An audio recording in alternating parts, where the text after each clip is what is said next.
और ज्यों भर सूढ़ केवल इतनी बची। जिस जवान से बुलाया जा सकता था वो भी पानी में डूबी है, केवल सांस का यंत्र ऊपर है, सांस इंद्रिय ऊपर है। उसने एक कमल का पुष्प उस कमल ने इन सरकार के लिए अर्पित किया, तो देखते ही देखते ठाकुर जी अविलंब देर नहीं की।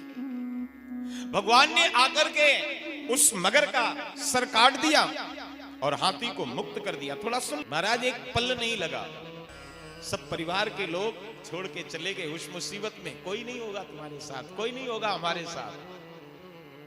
और जब इस परिस्थिति में हम परमात्मा को याद करते हैं तो फिर ये अगर मगर तगर ये सब रखे रह जाते हैं, और ठाकुर जी तो तत्क्षण प्रकट होकर के हमें उन कष्टों से मुक्त कर देते हैं।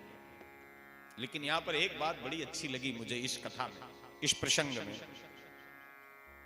वह ये बात है कि महाराज जब भगवान आए, मगर का सर काटा चक्र से, हाथी मुक्त हुआ, तो हाथी रो पड़ा। हाथी ने कहा सरकार आपने अन्याय किया, याद मैंने किया था, आपको बुलाया मैंने था, और आपने आकर के मगर को मुक्ति दे दी। मेरा उद्धार करना था आपको।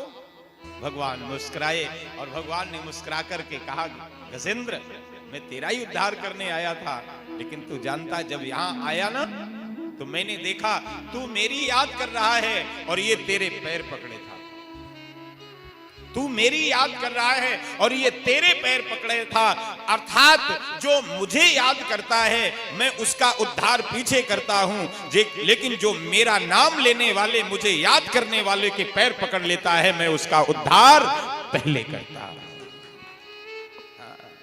मैं भगतन को दास, भगत मेरे मुकुट मणि।